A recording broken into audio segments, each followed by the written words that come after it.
welcome to the first edition of Cultural Cooking. I'm Regan Driscoll and this is Blue Hanley from Galway, Ireland. And today we're going to be making Irish bread. The ingredients that you're going to need today are eggs, baking soda, buttermilk, wheat flour, salt, regular flour, and butter, which was actually found in a supermarket by Specialty Cheeses, and it's real Irish butter from Kerrygold. Let's get started. So the first thing you're going to want to do is preheat the oven to 425 degrees. All right, now for the good stuff. So the first thing we're going to do is we're going to measure out these flours, the baking soda, the salt, and sifting them and adding them into a bowl. How much whole wheat flour do I need to measure out?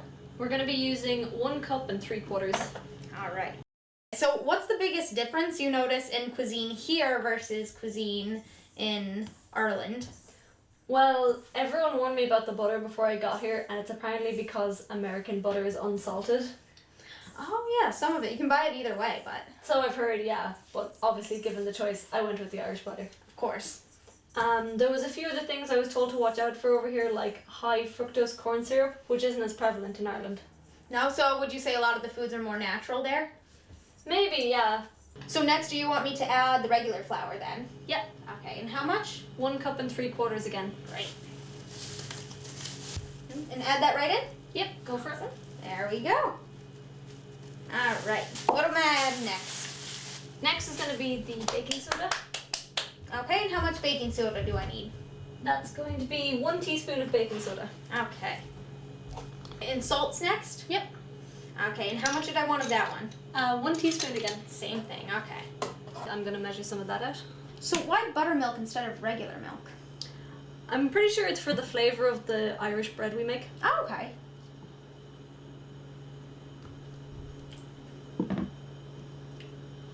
Now that you have the egg, what are you going to be doing with it? I'm going to mix the egg in with the buttermilk in this bowl.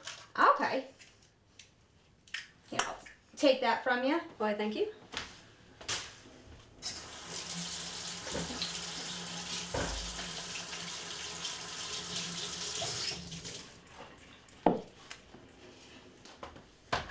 Okay, so here's a fork. I'll let you start mixing that. Why did you choose to make Irish bread? Well, at the moment, as I'm in America, I really miss my grandmother's bread, and she would make this a lot when I was younger, so... Okay, so how often do you have it when you're back home?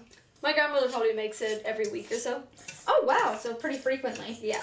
And what other kinds of dishes are really popular over there? Well, of course, Ireland's known for potatoes, and we do quite like mashed potato and potato chips and garlic potatoes. Ooh, garlic potatoes? Yeah. With fresh garlic? Yeah, you usually make slices of potatoes, layer them, add milk and garlic and salt and pepper, and then bake it in the oven. Okay, so what's, I guess, a typical dinner like? Typically, you would probably have rashers or bacon here, and maybe some sort of broccoli or spinach, and then probably mashed potato on the side. And you couldn't forget the gravy. Okay, so I have all of the flours and the baking soda and the salt sifted together. What do I need to add now? So the next thing we want is about 25 grams of butter, but usually we wouldn't actually really measure it. We would just kind of eye it out. Okay, great. So that's going into this bowl, right? Yep. All right.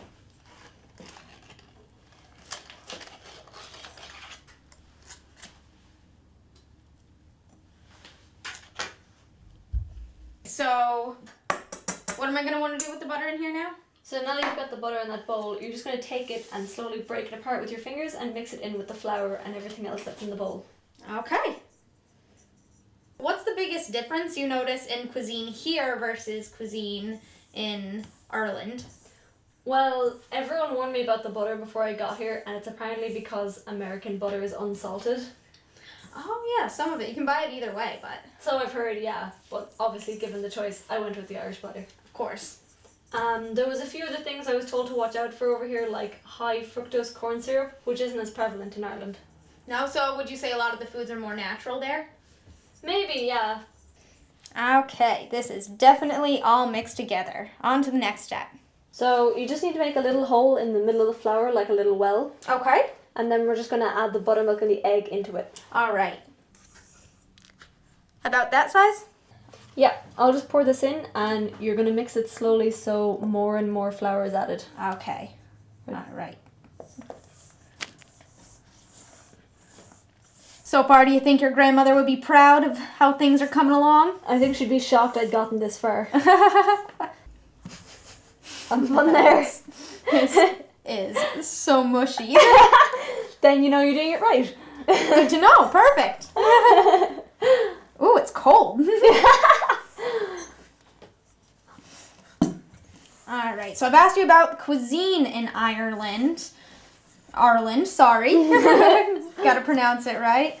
So I guess what is the biggest difference you see here versus there in the people?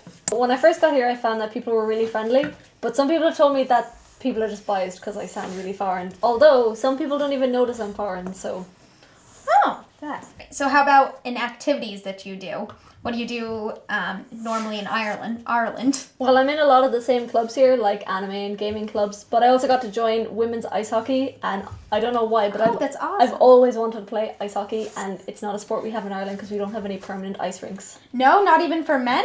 Nope, not at all. Oh, wow. So what sports are really popular there? We have Gaelic football, which is a little rougher than regular football. There are American football teams, and we've got hurling, which is kind of like hockey. Oh, I've seen that. Yeah, but again, I think maybe a little rougher. So what brought you to study in the United States in the first place? Well, a lot of people had the option to go to France, like half my theatre class are in France at the moment, but because I don't study French, that obviously wasn't an option. Mm-hmm. So they said I had a choice between the States and England. And I've been to England a lot this year even already, and I'd never been outside of Europe, so I decided America would be a big adventure. How could you typically get to go to Europe a lot? It's pretty easy to fly from Ireland to England or any nearby European countries. Oh, not bad. And you said that you had a choice. Is that because you already wanted to study abroad, or that you're required to? Well, people who are studying languages in a university in Ireland are required to study for at least 3 months in a country that speaks that language, for example, France and Germany. It's awesome. But I had the option to go abroad. I could have stayed in Ireland for the year, but I decided a good way to travel to someplace new was to go and visit a university. Yeah, take advantage of it. So that looks like it's about ready to come out of the bowl. So the next thing we're going to need to do is put some flour out on this counter. Okay, go ahead and grab a handful. Do you want me scooping this out? Just a sec. All right. So yeah, if you want to just stick it down on top of that. All right. Ooh, sticky.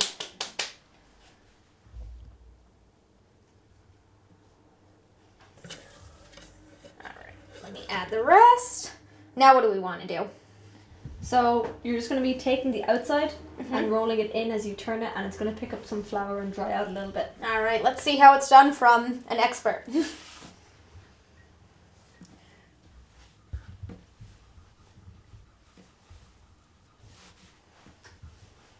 Is that how it's supposed to look?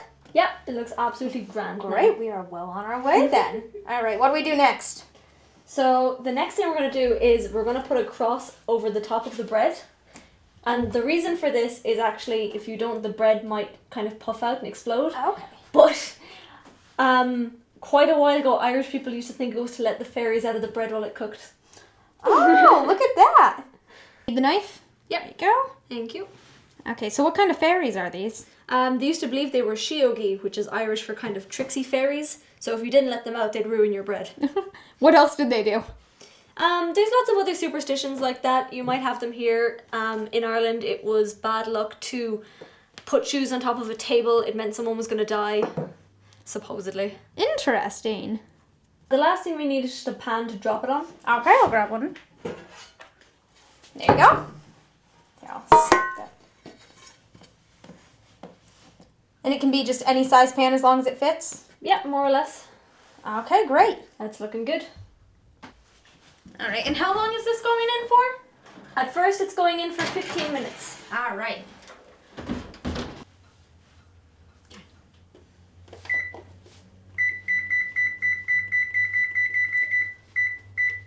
All right, 15 minutes. So now we're just going to take it out and put it in for another half hour at 400 degrees Fahrenheit. Okay, do I need to wait for it to cool back down, or can I just leave the bread in there? Yeah, no, we're just going to leave it straight in there and just put down the temperature and add on another half hour. And 30 minutes.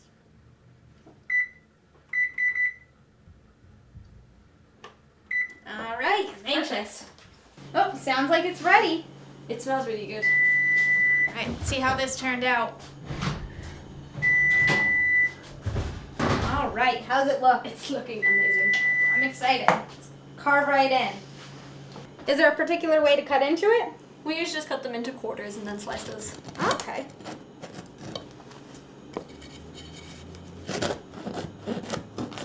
Ooh, it smells delicious.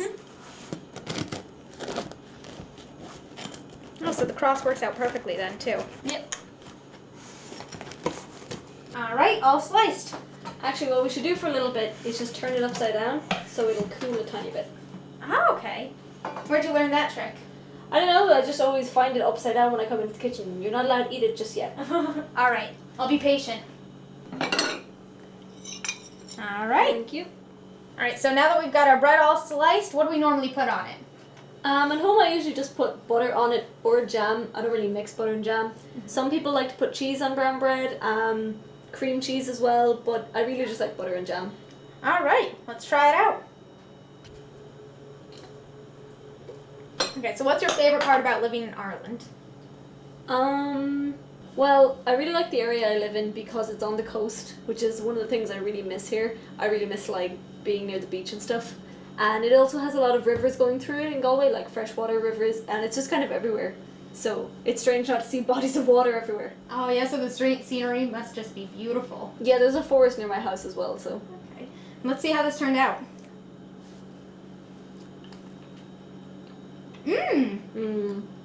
Oh, it's delicious. That's pretty good. So what do you and your friends typically do in Ireland for fun? So a lot of people in Ireland like to go out to nightclubs and stuff. That's not really my thing. So, but a lot of groups of us go to late night cafes. There's 2 or 3 of them in the area I live in Galway. And to be honest, we kind of go and play board games and chess. Okay, well that's always fun. So what's the biggest difference living here versus living back home? What was the big shock factor when you came here? I think the thing that got me most was the public transport thing. How so? I had this image in my head that I was going to come over here and do all these things and see all this stuff. And then people tell me, oh, but that's 3 states away. And I'm like, oh, well, surely there's a bus there. No, there is not. Whereas in Ireland, I mean, I work as a performer and I go all over the country, and I can just get a bus to anywhere I need to go on any given day. And you said, you were telling me that you can travel throughout Europe pretty easily as well? Yeah, I mean, it's pretty cheap to fly to other places, and there's a train ticket you can get to go between any country in mainland Europe pretty easily. What's the biggest difference in education in Ireland versus the US? Well, the thing that surprised me most was they asked us what we thought the most popular major was when we got here, and we were guessing stuff like English and film and theatre, and then it turned out it was undeclared. Whereas in Ireland you can't even go to university unless you have your course and everything picked out. Oh wow. Yeah, so that I found really funny. Did they tend to prepare you more for that than in high school? Depending on the course you want, people might know what courses they want to do 2 years before they go, and you might have to do certain subjects, like for medicine you need a science, and for engineering you need higher level maths. To go to university you need a 3rd language. So what's your favorite part about being here in the US? To be honest, my favorite thing so far is the people. Like, I've made a lot of great friends here, and the idea of leaving makes me really sad. Oh, really? And yeah. How about, besides the people, just the atmosphere? I really like the college. It's nice being in a smaller college, and it's nice watching all the trees and the scenery around, the horizon, landscape. It's all really pretty. Do you have a least favorite part? I'm getting kind of tired of the DC at this point, but that's about it really. And that's really only like for colleges, not even America in general. Yeah. So tell me some interesting facts that I wouldn't know about Ireland. Well, something that I found a lot of people don't know is that technically the national language of Ireland is actually Irish. Oh wow. Which a lot of people confuse for Gaelic in Scotland. Yeah, that's what first came to mind. But only about 2.5% of people actually speak it fluently, and it's mostly on the west where I live. Interesting. And so, does the rest of the country speak primarily English then? Yeah, everyone in the country would speak English, and then you have to do Irish in primary school, but not a lot of people would follow it up. Okay. Interesting. Anything else I should know? Well, even though it's quite a small country, we only have a population of 4 million, and a quarter of that actually lives in the second smallest county, which is the capital, Dublin. Interesting. Look Yeah. at that. So it's pretty crowded. I'd say so. Yeah. But you're on the West Coast though, so you don't have to worry about that. All right. Well, that's all the time we have left for today. Thanks so much for coming on the show and teaching us how to make this delicious Irish bread. All right. I hope yours comes out as well as ours did. Thanks for watching. Have a great night. Bye.